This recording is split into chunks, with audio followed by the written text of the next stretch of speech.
Takeout is cool, but delivery gets pricey. So, like a phoenix from the ashes, indoor dining is back at Forged Eatery. I use the analogy because the food is fire. It's a new approach to farm to table. No overalls, just dope food. Try my favorites, like the mushroom stew with pine nuts and ricotta, the cornmeal fried happy oysters, and the seared duck breast. Also, ask about the chocolate chip cookie tins. Mini chocolate chip cookies with a dusting of sea salt. Simply delicious. Head on over to forgedeatery.com to check out the current menu options and make a reservation today. Forged is located at 3520 Chestnut Avenue in Hamden.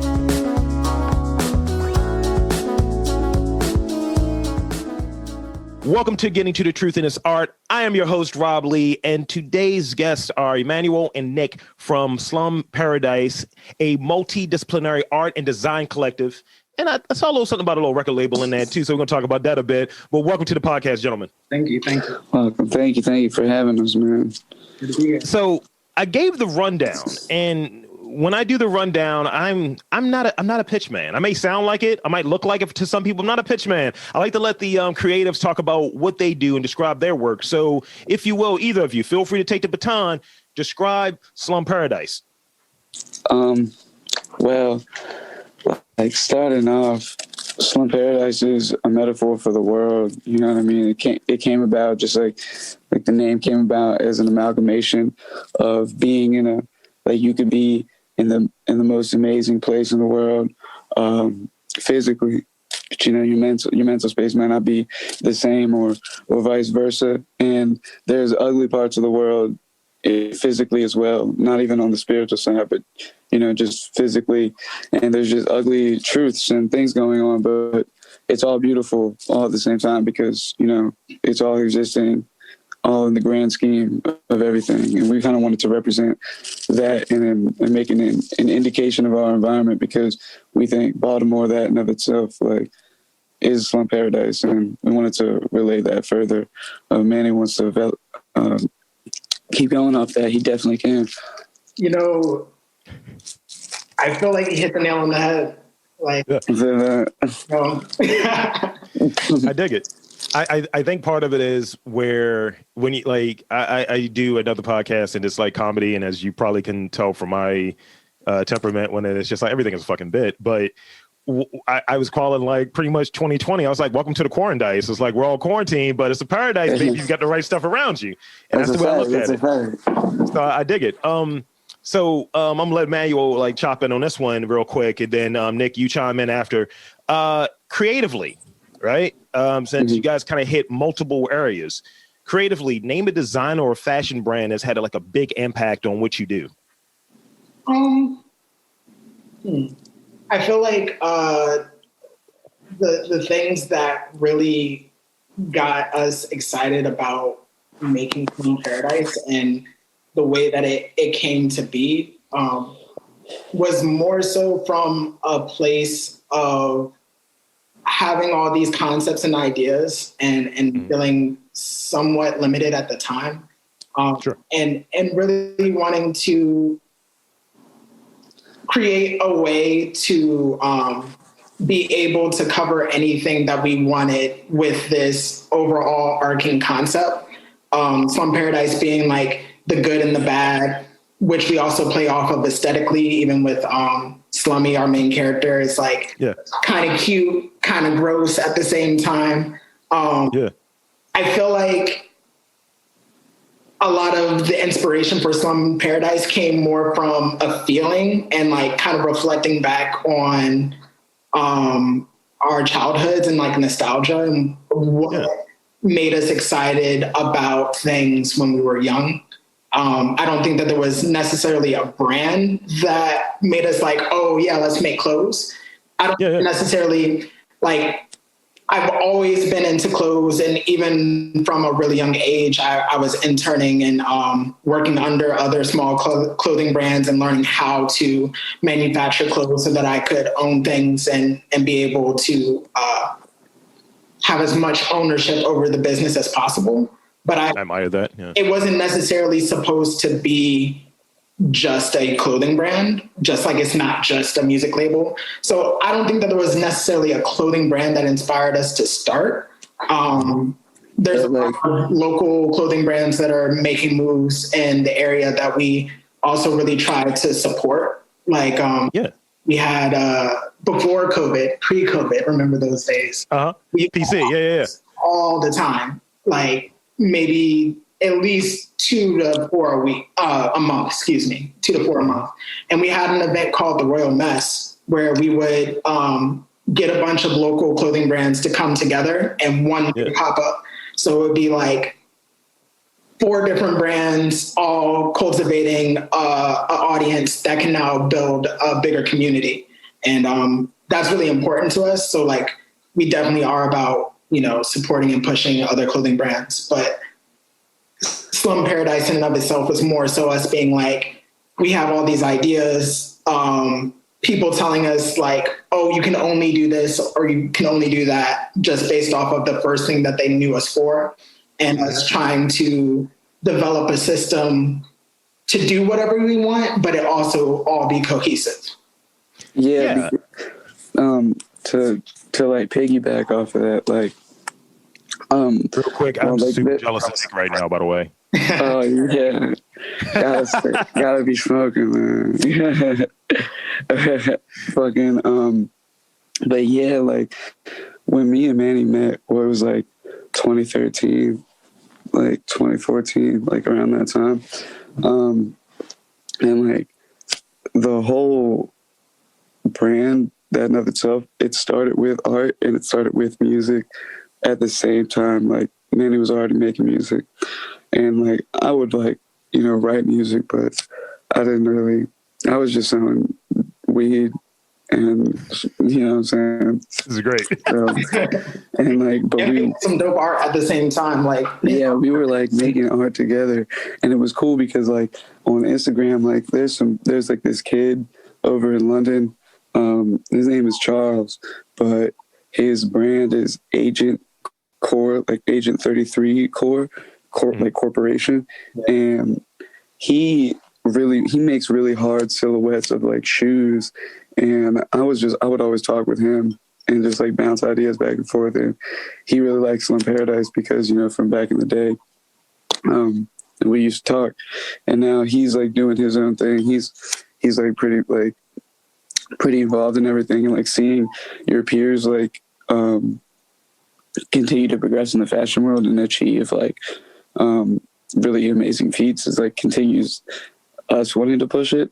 A bigger brand and like people that I could definitely say helped inspired not the concept of Slum Paradise, but like maybe more so some of the execution. You know what I'm saying? Like definitely like Andy Warhol, you know what I'm saying? A little bit of Basquiat for sure. I'm like really big fans of like Rothko paintings. And so those paintings and minimalism and ideas and stuff like that really inspired like a lot of the colorways, a lot of the theories, like even early, like when we were talking about like how ideas, like how important something being simple could be, and you know what I mean, just things like that really built how we think about it all now. And I don't know, definitely some modern brands now I could say are like a Cold Wall, like that's a black owned brand. It's a newer fashion studio, but they're pretty big right now. So, and I mean, Virgil Abloh for sure, but I wouldn't say that Virgil Abloh directly inspired like things that we make. He is inspirational as a person. You know what I mean? Yeah, I think what you're saying. What you're saying. And I think that is a big factor too. Just like Slum Paradise is very much about, doing something that you love. Sure. And our main, I guess, point or goal is to inspire people to figure out what they're really passionate about. Like what would you do every day if you could only do this one thing every day and you didn't have to worry about like bills or making money or any of that, like if you had all the free time in the world and you could do anything, what exactly would you want to be doing? It's not necessarily about like, oh, be artistic, you know, it's just like find something you're passionate about and like push for that, you know? So it's like what's that thing? Like some people run into it, especially like the creative folks or what have you. You have these conversations. I have these conversations at least with people. If you got a day job, right? Take the day job away from you. Take the security and all of that stuff from the day job or whatever you feel like it brings to you, and you're doing something creative. Would you switch it? And if you were switch it, if they said, look, we're going to take 20 grand from it, we'll take this from it, we'll start stripping away security. Does it still matter to you as much? And if it does, that's the thing you should be putting your time towards. That's the thing that is that thing that you get up in the morning that drives you. And it may not even be like something creative. It may just be, I just want to hang out and like play with Funko Pops all day. I like that shit. It's fun, but you know, it doesn't pay the bills sometimes. So you get caught in these kind of ideas. So I think looking at it from that perspective that you described, Benny, of I want to be able to just do something and to enjoy without boundaries. And just, if you want to create, which it sounds like the two of you are doing, just creating without boundaries, without a box around it. And that's why it's so kind of multidisciplinary in a true sense. That's why it is what it is. Definitely. So in it, it seems like both of you are kind of on brand as to a shared vision. You guys collaborate on what that vision looks like. Definitely. Have you run into instances, either of you, and describe them briefly if you have them, instances where you're working with someone, you may bring someone in and they don't really get the vision because some people are visionaries that looked at like crazy people. And it's like, this don't work for you. You may not be here much longer. Listen, man, like we've had like, let me go real quick. Yeah. I mean, we've had like, there's people, okay, so like, if you want to talk like antiquatedly, like just like acquaintances or something like that, yeah, dude, like you'll meet people that don't get where you're coming from. You know what I mean? Communication and language already like fails us like hugely just to people every day. So when you're trying to describe an idea, but I feel like a lot of people that you meet and that you talk to, they can get the idea verbally, but a lot of people won't be able to wrap their heads around it until they like see it in person, you know? But then on top of that, then there's just people that, you know, maybe they don't like that approach. You know what I'm saying? They don't like that idea that you have. And I mean, that's cool. Like, you know what I mean? To each their own, as long as you're not going out of your way to like deliberately hate or whatever. But then we've definitely worked with people that just wound up not getting like where we're coming from. You know what I'm saying? Like, I'm not going to name like any specific names or anything, but I might need to do a more spicy podcast where it's like, yeah, we name names on here. Like, you feel me? But like, I mean, big spice. Let's go. That's a fact. Like I mean, there's been like, I don't know, like producers or something like that, or like a person, I guess, in the community that is down to like work with you. You know what I mean? They're like down to do a bunch of other things, but the execution isn't on there. They're like, okay, like now we gotta pay for this promotion and we gotta spend all this money on this thing. And bro, I'm watching and it's like, bro, you don't even know what the fuck you're talking about, dude. You know what I mean? Like, a lot of people. I run into it all the time, right? Check it. Like being in this space, being a podcaster and being something where I've been doing it for a decade plus. It'll be 12 years in February, right? And people don't get it. They just like, oh, you just do this. And until it started making money, now everyone's a wizard and everyone knows what they're doing.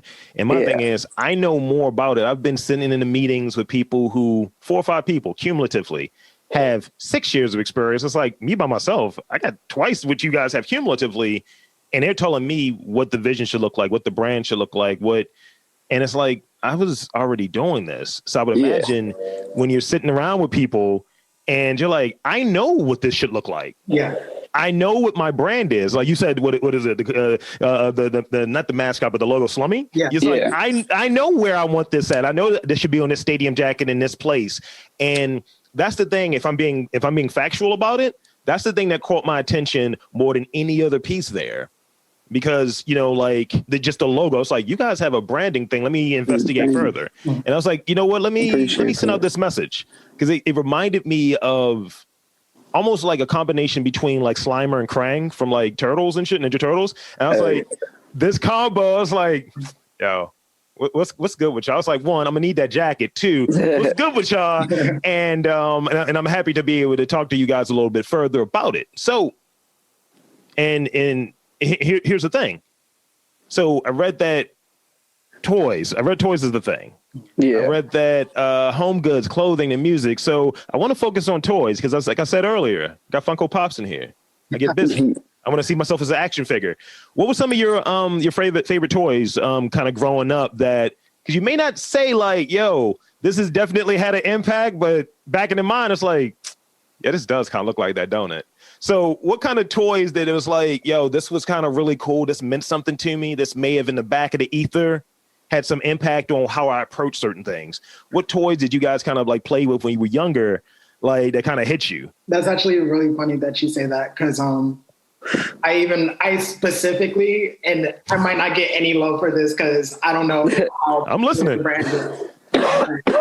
I specifically remember being a kid and getting the Rescue Rangers. My man.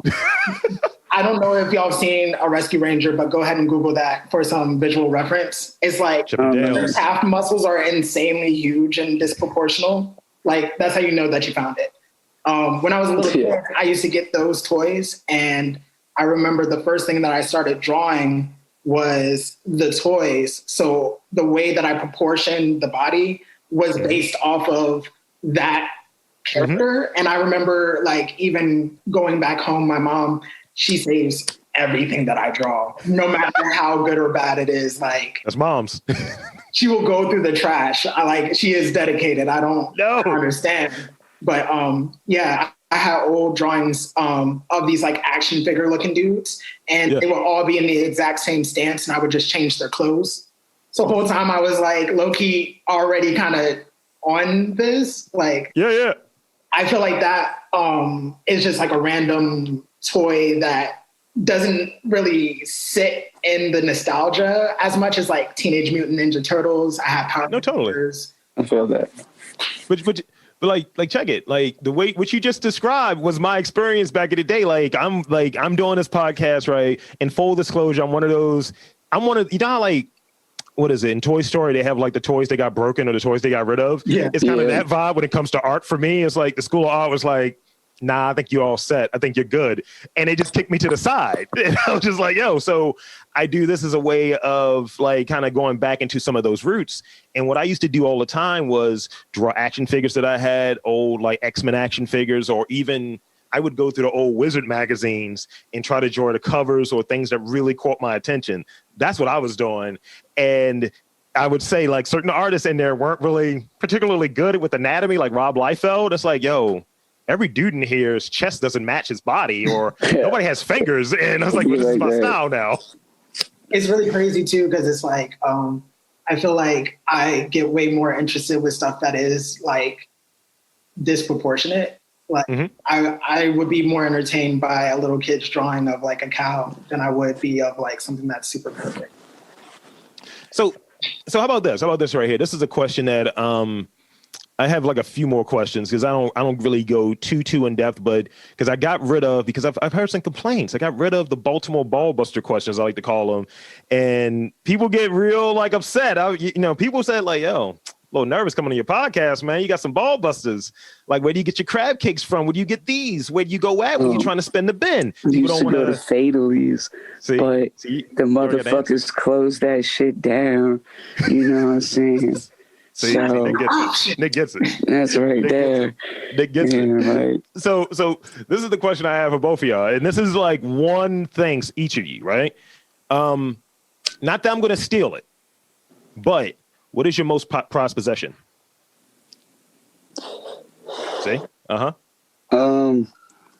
It might be a ball buster question, actually, but go on. I don't know, man. Like, if I had to think about it, Something's burning down and you need to run back in the crib, and there's one thing that you're like, yo, I need to get this. I need to get this magic coin. I need to get this #1 issue of Batman. I need to get like this BT award or whatever. I got to go back in there and get this one thing. What's the thing? You know, like, I mean, for real, like, I don't know. I'm like a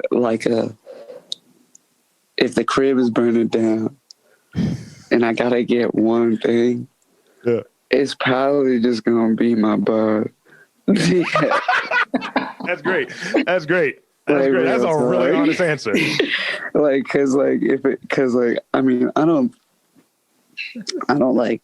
That's really like funny. I love the things I have. I'm so appreciative of those things. Like, I would never want to lose those things. I got homeowners insurance. But This could be replaced. Yeah, you know what I'm saying? But the most important thing that's like a physical object are probably these rings on my finger, because like the one on my like ring finger is my like pop's wedding ring. He passed away like 2 years ago, and then the one next to it is his mom's. So you know what I'm saying? So I just be rocking these, and they're always on me. So I mean, like, I wouldn't be scared of losing that shit because it's on my body. Yeah. And I would just take the gas because need that. I need to burn that, you know. Yeah. If the house is burning down and everything's got to go, you're definitely going to want to smoke about it. Yeah, that's the only way to pass it, really. I'm probably grabbing a hard drive, though. I got like all of my old, like, just stuff. Like, I got a bunch of unreleased podcasts over the 12 years where I was like, yo, that shit'll never come out of the vault. You know? And see, I was thinking about that. I was like, oh, but I want to like pull up some kind of like files or something. But I'm low key like, I would hope that I have my phone, but I probably just grab my phone. And mind you, my phone is like what? I don't know. It is like an 8. It is not. I don't even know if it's an 8. It might be a 6. I don't even know. It's not important. I'm just like, I can do so much from my phone. Like I can update the site, you know, I can drop something, I can take photos. I made the Slummy logo on my phone with my finger, you know? Yeah, that shit's hard. And it's a good site too. I like the site too. Thank you. Like low-key, I feel like my most prized possession is low-key more so like an intellectual property. Like the stuff that they can't take away from me. Cause like, you get it. Let's say everything did burn down, and, you know, I had nothing, you know, if I had enough money to like make a t-shirt, you feel me? I can design that myself. I have the designs on my phone. Even if my phone was destroyed, I can get it from the cloud. I got that shit backed up. And the limitlessness of like creative control and owning your creative platform is so much more valuable. Like, I feel like in the long run, it's almost like having stock, but yours, and it's infinite, you know, there's no limit. It's in perpetuity. It's in perpetuity. That's the thing. Like I kind of picked up from, you know, like you'll get different pieces. You don't want to go too deep into following what someone else does is in a similar space. So like, you have people that you might admire and you might dig what they do and you might be fans of them.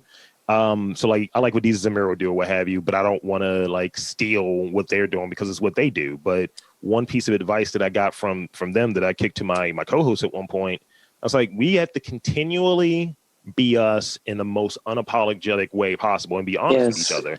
And I think if you continually, especially when you're working with someone, like most of this is me, but when you're working with someone, it's just like check in, do that. But if you're continually being yourself and being authentic in that way, to your point, Manny, about the intellectual property, you never run out of content. Exactly.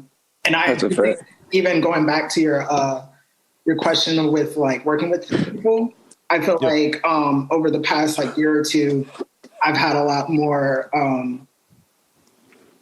experience with like professional collaborations and just seeing the difference.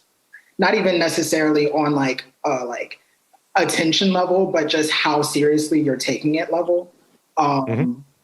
the difference between somebody who's kind of like halfway, I think this would be a cool thing to do, but I'm not really trying to do it. Like, I'm not trying to put in the work to get it done and have it accomplished, but I want to reap the rewards of that. And then the person who's like, I genuinely love doing this thing, and I'd love to be a part of what you guys are putting together. Like, creative directing is definitely its own job. To be able to be like, this is the idea and the concept, and to bring it to the right person to make that a reality, if you are collaborating in a visual way, or just being able to take something and properly present it to the right person to get it done in a quick and effective manner. Like, so within Slum Paradise, is it primarily you and Nick? Is it any other body that's a regular contributor? Yes, us. Yeah, like, have a couple of, like, for instance, there's this dude named Abe. That's my guy. He helped design the Paragirl design. That's a fact. Shout out to him. It was more of a situation like first of all, the Paragirl, I had this idea like a long time ago, but I don't know if you've ever watched Osmosis Jones. Of course I have. Love that. So, like, she's kind of inspired by, like, the blood cells from that movie. And it was supposed to be an indirect shot at the times and, like, Corona and, you know, people more scared and worried about their health and safety. And these people were kind of like fighting the bad guy, which was the virus. So conceptually, I already had what I wanted. I knew what I wanted it to look like, and he had the style that I needed. And then we came together to make that collaboration. We'll do that occasionally with specific things when it's a specific aesthetic that we aren't necessarily the best person to do that. But I dig it. Yeah, I'd say a solid 90% of everything that comes out is in-house, and like me and Nick. It's just easier with me and Nick because we're already on the same page. Like, we met in art school like freshman year, and we've been talking about this for a minute. He's already been working on creative things. I was already working on creative things. We already had the same mindset about what we wanted to accomplish. So it's like, with Nick, it's like I could just hit him up and be like, yo, we got to do this day, this time. Can you do it? He'll hit me back. I know that if I need him to do something and I'm like, can you do this? He'll be like, yeah, he'll get it done. It's done. Okay. You know? And like, oh my gosh. Put things in compartments is also extremely important. Because if you're giving the whole vision to somebody who's only supposed to execute this much of the vision, it's like they're overwhelmed. They don't get it. Now they're lost in a sea of concepts. Things that we spent like years thinking about. Yeah, you just need to give them what they need and be able to hone in on what is necessary for them to and keep in mind your overall vision, because only you're going to understand your vision before you execute it. You know? Well, and that's the thing. That's the thing that's there, where when you're able to compartmentalize, and I think there's a part of it like art of delegation, where I you know, like when you know yourself, you know what you operate in and how you operate. My hamster wheel up here is always going, and it's always some new idea. It's like, okay, how can I do this in this way? Who should I link with on this? Hey, they do something interesting. How can I get something out of it? How can I come up with questions? You'd be surprised. In doing these interviews, some people will send me nothing. And I'm like, all right, I'm going to get gold out of you based off of them. I'm just going to start asking you wild ass questions. Like, what's your favorite curse word? Because it's like, yo, you gave me nothing, so this is what I'm doing. And I think some people aren't able to pivot like that. And this will actually be one of my last questions. Actually, I got two questions left, and this is one of them. In terms of pivoting, what pivots do you think you've had to make because of COVID and what you're doing creatively? Have you had to maybe change how you distribute your stuff because you have the online store? Have you changed how or who you work with? So talk about that a little bit. Absolutely. Well, yeah, like before, like as Manny said a little bit earlier, before COVID happened, like we would do a lot of pop-ups and people could get like our stuff from us. Like we even had like a less functional version of the website up, but like online sales weren't that big. They would be bigger for like people that weren't in the city or like, you know what I mean, or like state. But like we would do the pop-ups and we would sell out pretty much that day, or we would then make more clothes and do another pop-up, and then whatever was left over from the last pop-up, we would bring it there, and then people like would be excited because they thought that, you know, they missed out, and then that would probably go as well. Eventually we would just sell out everything, and then combine with online sales, that was, you know, an increase. But when we relaunched the website during COVID, you know, like, I don't even know, like people just, we launched these jumpsuits, and everybody really liked them, and it just went up. Like, I guess people, you know, we were kind of concerned because, I mean, we didn't want to drop, like when the quarantine first started, I had a conversation with I was like, we shouldn't drop anything for a little bit because, you know, people are struggling. You know what I mean? I don't want to be asking people for money for these clothes. Like, people are struggling. And so that was around the time we had taken the website down anyways. And then by the time that it came back up, everybody got their stimulus checks and unemployment was popping and going stupid. So like, I mean, like, we just then describe it, by the way. Was popping. Yeah, thanks. Yeah. So then, like, yeah, people were just buying like a lot of stuff. Like the jumpsuits sold out, and then we were having a lot of good traffic to the website, and it was functioning really well. And I don't know, but Manny handles pretty much all of the shipping, and you know what I mean? So Manny wants to elaborate more on, like, the mail has sucked. So, like... Yeah, so when it comes to the pivot that we had because of COVID, just to give you, like, a mental picture, imagine, like, 97% of our sales were, like, in-person pop-ups. So, like... The strategy for that is different as far as like manufacturing, as far as the amount of pieces we're getting at a time and the range of sizes that we're getting for in-person pop-ups. It was our concentration because we like the interaction and being able to like break down and explain what we're about and build that community, and also like cross-promote with other creatives, whether they're like a DJ, a musician, other clothing brands. Maybe a podcaster in the future. Maybe a podcaster. Like if you were around me in 2019, I was preaching that like the area needs more podcasters, more people who are actively. He was saying that. And I said that it was super necessary because somebody who is unbiased, who can interview across the table, can cultivate their own following that is helping to build the community for everybody. I just felt like if it was coming from, and like for instance, if we at one point we were going to do like a whole podcast, and it was like, I just felt like there's already an innate bias, and I'd rather somebody in a neutral territory be able to go across all channels and give somebody a full picture of everything that's going on, you know, and not.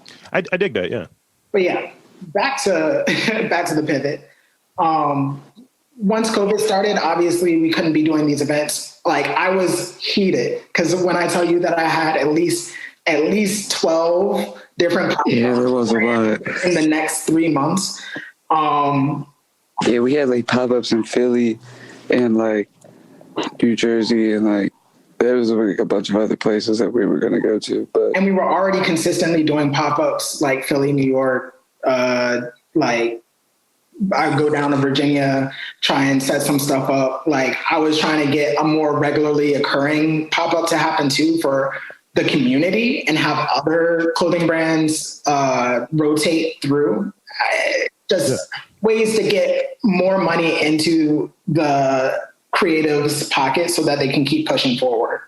I don't even charge brands to come and do a pop-up with us because I'm like, you know, you already had a cost to make these things and you know that you want to make a certain amount of profit. Come to this event, do it in person, don't pay for shipping, take all your money, go make some cool shit, you know? Yeah. And that gets lost a lot of times too, because not everybody wants to do that. It's, you know, like, and it just as anecdotally and as an aside, and we'll get back into it. But, you know, when you're working with people that are in that same spot, there have been times where through connections I've had, I've rented out theaters. And this is a kind of pre-COVID question, right? Yeah. Rented out theaters, rented out different spaces, and I can talk to people. I can sort things out. And I'm 6'4", 300 pounds. I'm an intimidating individual in person. So, but I wear like an anime t-shirt, so it's all good, right? So I'll talk to people and rent these places out. And I'm like, yo, I want to do this with other podcasters. Let me do a festival. Let me bring this together. Let me bring back some Black podcasters. Let me bring back some of the weirdos, people that don't really get the attention because we're not talking that same kind of bullshit.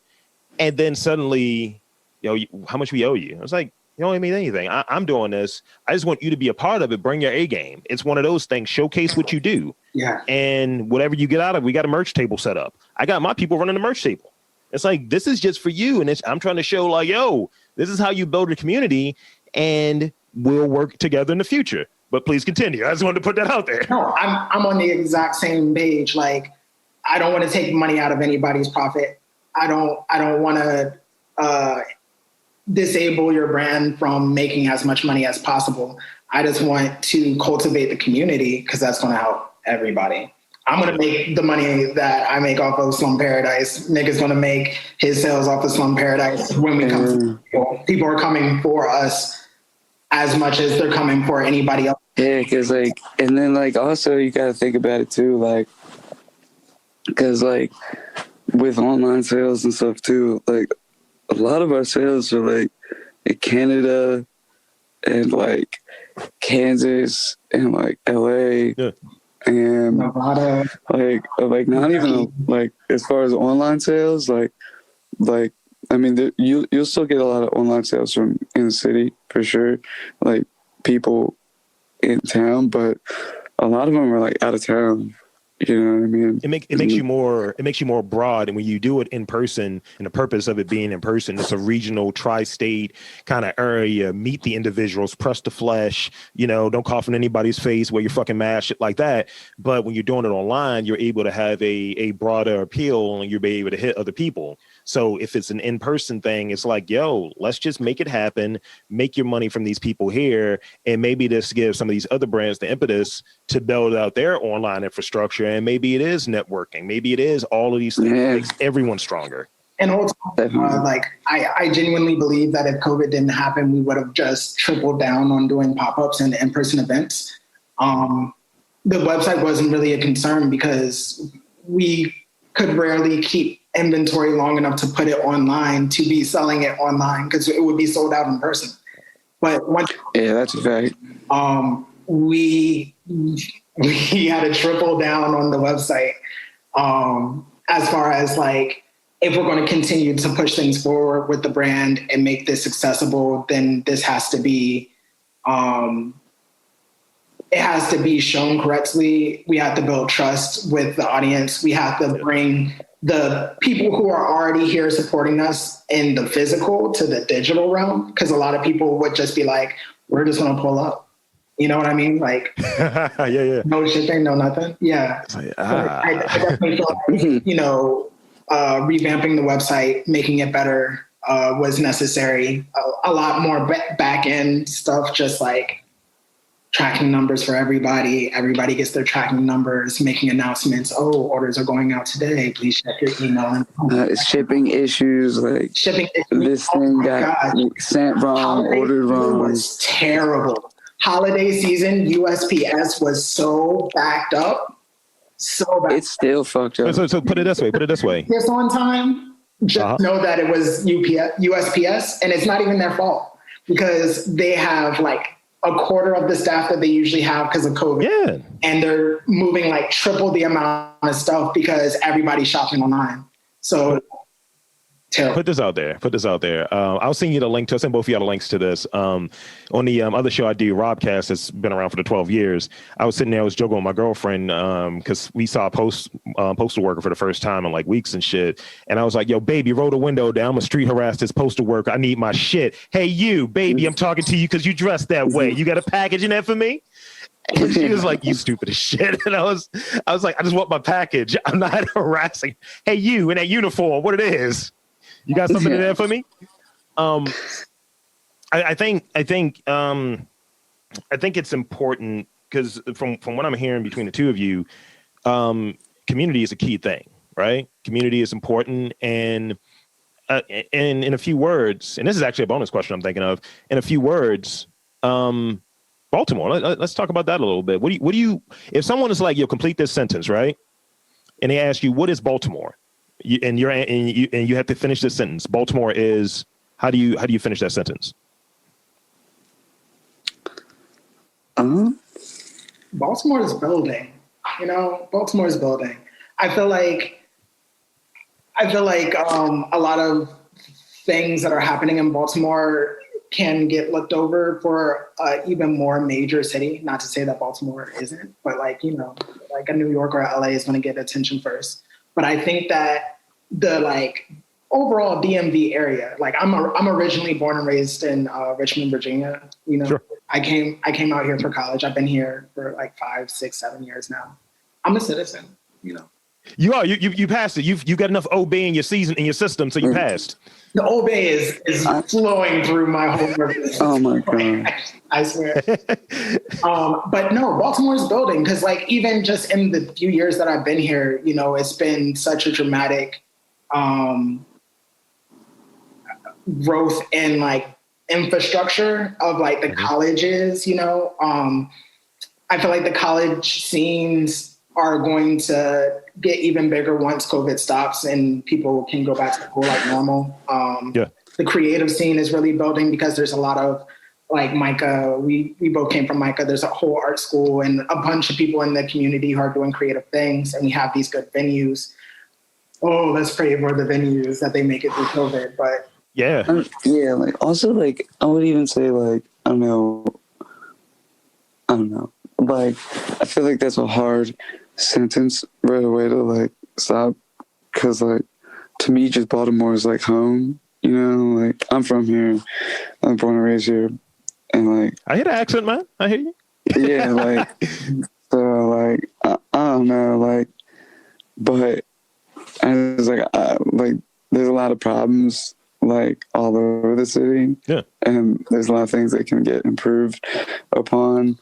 And like focusing on like outside communities. Cause even with that college scene that like Manny was talking about, like that's such a like small area that like exists in this like Station North, Charles Village area that like nobody goes to like far west side or like far east side. But then there's a lot of people that do, you know what I mean? And I feel like a lot of creatives that are coming out of those areas as well have started to happen, you know what I mean? And I feel like the knowledge and awareness of what they got going on has become broader. So like, like building, but like also in transition, it's becoming something that's gonna probably be talked about for a while, like eventually, you know what I mean? A couple years from now.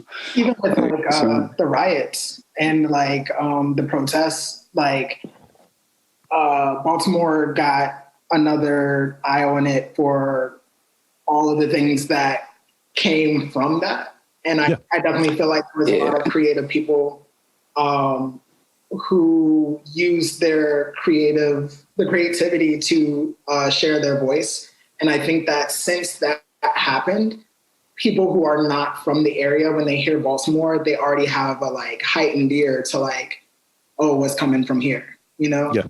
I definitely feel like the whole DMV area too is just generally being slept on right now. I think that there's a lot of things that are like actually getting a lot of time to become self-established. I think that the things that are going to come out of the DMV area in the next couple of years are going to like really surprise people, because in other areas they might have gotten noticed earlier, but by the time they do get seen, it's going to be so developed that people won't be able to deny it, you know? One of the things that I want is I think that we have, if I were to try to answer it, I always say gritty authenticity. You know, it's there. You know where you stand at with people here. You don't get a lot of bullshit here. And if you get on and if you're loved here, you're really loved.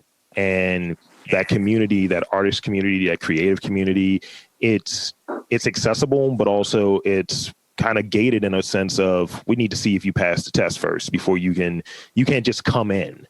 You know, 'cause there's a lot of people who aren't from here. And like I said before, you know, they try to, you know, they don't really pass the codes or what have you, and they want to have a certain degree of credibility. And it's a stamp of approval that I think specifically Baltimore hasn't really got as being that proving ground. Like people I'll talk to that are from the DMV, it's like, yeah, you kind of got to go through Baltimore before you can go to like Philly, before you can go to New York, because they'll tell you if your shit's trash. And you had to go, you might have to go back to where you came from, retool, and back to the drawing board.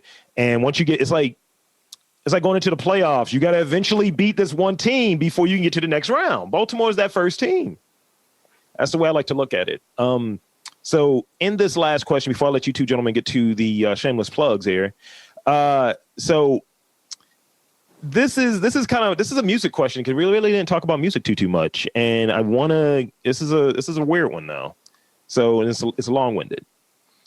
Every year there is a song that you look back and you're like, why is this shit good? Why do people like this? Why is this popular? And you know the song is not good. It's repetitive, it's corny, but there's something in it that elicits a response that makes you feel like, all right, this is something worth listening to. And you might not hear it for a little while, and then when it comes on, your head starts knocking, it starts bopping, you can't help it. What is that song that comes to mind for you? I got you. Oh shit, just out of the blue, like I got you. I mean, I feel like but this is like I feel like this answer is like, it's no wrong answer. Because people are gonna be like, is he calling this song corny? Yeah, I mean, you can. But like, I'm not calling it corny. It's a song. I didn't like it when I first heard it, and I was a hater of the song, but it was Hotline Bling, and I like hated on it very hard. But I love that song, you know. It should not. So what can you say? I mean, it's a pretty.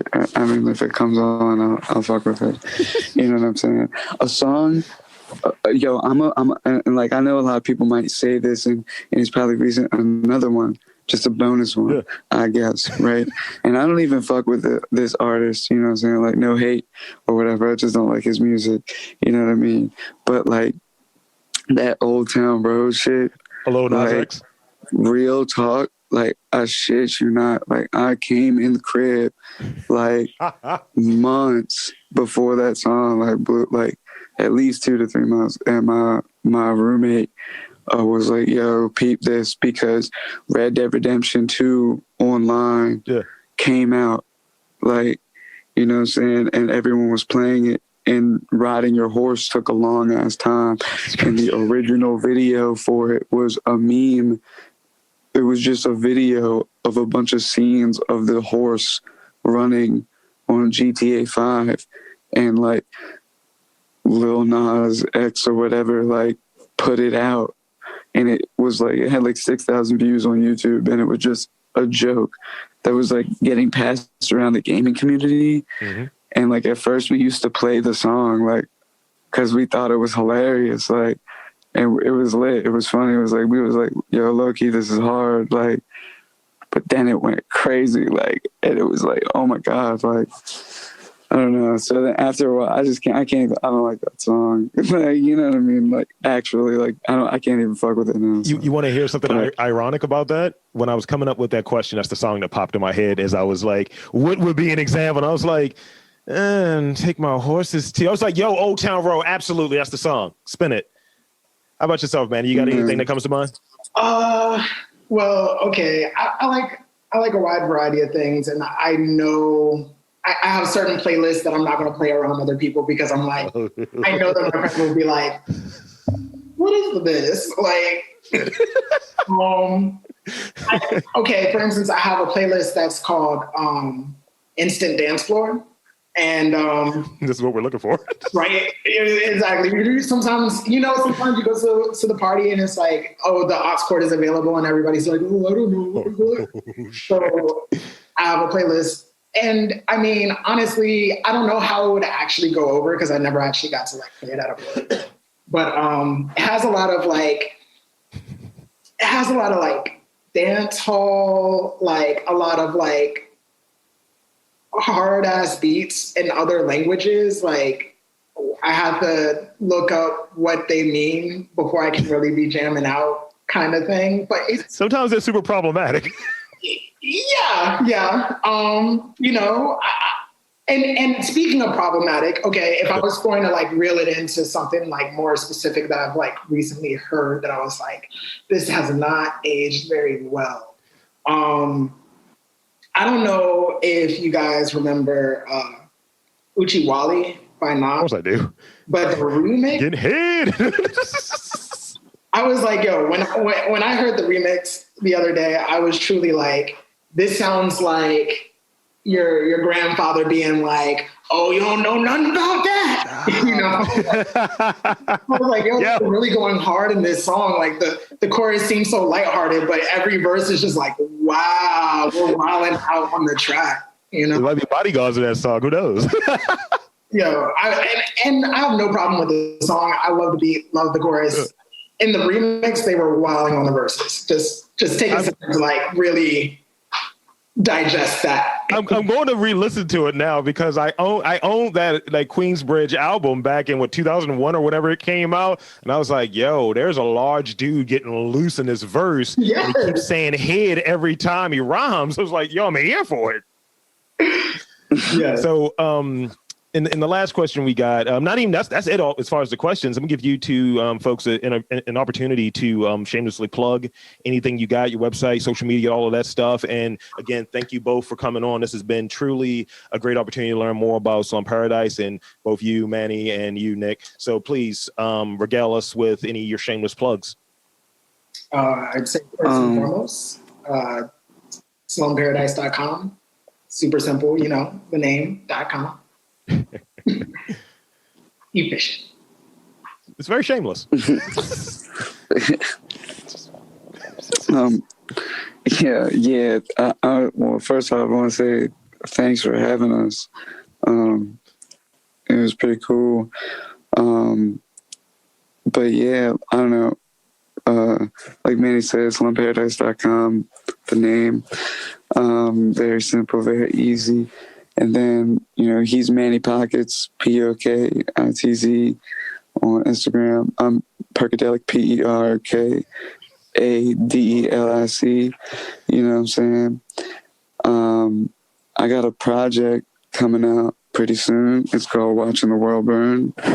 And it's just, there's a lot of different, you know, I try to take the approach of like you sitting in water, but kind of watching like fire and like chaos kind of ensue, you know, but I try to take a very objective approach to the project. You know, I don't say the word I too much. It's kind of like a meditative journey, you know what I'm saying? But that should be coming out within this month or at the beginning of next month. I haven't really decided yet. So definitely stick around and look out for that. Yep. And then in the meantime, we're going to be continuing to drop fire clothes, of course. I pretty much have a schedule of everything that's coming out until like the end of March. Oh, yeah. But I always stay at the very least a few months ahead, like, as far as like the dropping schedule. So stay pretty tuned much for all of those goodies. We just dropped I don't know how soon this is going to drop, but we just dropped the Paragirl sweatpants like yesterday. I got the website up right Yeah, now. they're hard all over print. So pretty much It's lit. the main message is keep your eyes peeled on the website, keep your eyes peeled on the socials, see when things are dropping. There's always going to be something new coming. Is that what we're hearing? Literally. That's a fact. If you didn't get anything from everything that we've said about Slum Paradise, just know that like we make cool things, and it's not just going to be clothes, and it's not just going to be music. We have a lot of surprises in store for 2021. Oh yeah, and just real quick, we work with this nonprofit called One Tree Planted. So like every purchase of like clothing goes to planting a tree, like reforesting like places around the world that have been devastated by like forest fires and everything recently. You know what I'm saying, over the past years. So that's cool. That's a bonus. Just throw that out there. Yeah. We have a lot of back in positive business. I'm a strong believer in having things backed up in positivity. So like Nick said, with One Tree Planet, we'll donate to the company to plant a tree for X amount of purchases every year. So that's always helping the environment. Some of our manufacturers also donate to basically help underfunded kids get educations, things of that nature. Anything that could help in the back end of what we do, we definitely try to establish. A social responsibility right there. And I think a lot of creators, when they're out there, they're doing their thing and they're trying to grow it and the focus is there, but then they forget not necessarily where they came from, but they forget that there are other people that, your stuff is nice, your clothes are nice, the stuff that you do is really cool, it's dope, but also, you're part of a world that's around you where, pretty much going back to the forest fires and shit like that, we had a bunch of forest fires last year. So having, ultimately at the back end of what you're doing, being able to help kind of revitalize that, because the question that really can float out there is, who's going to replant these trees? Who's going to bring us back? We don't have our lungs anymore. And that's important. And it's good to hear that you guys are doing something in that vein, as well as working with the kids in that back end manner as well. Yeah. I just feel like having it on the back end makes it easier for you to accidentally positively impact the community. So it's something where even if we were to forget to do something, it's already built into the business, so we're already helping. But we definitely have other things in mind with the other veins of creation that we're doing that will go even further into that giving back to the environment and to the community factors. That's extremely important on our end. That's what I like to hear. So I am going to do my sign off. And again, thank you, Nick. Thank you, Manny, for coming onto the podcast. This has been truly cool. Problem, so for Slum Paradise, Manny, Nick, I'm Rob Lee, saying that there are dope creators in and around Baltimore. You just have to look for it.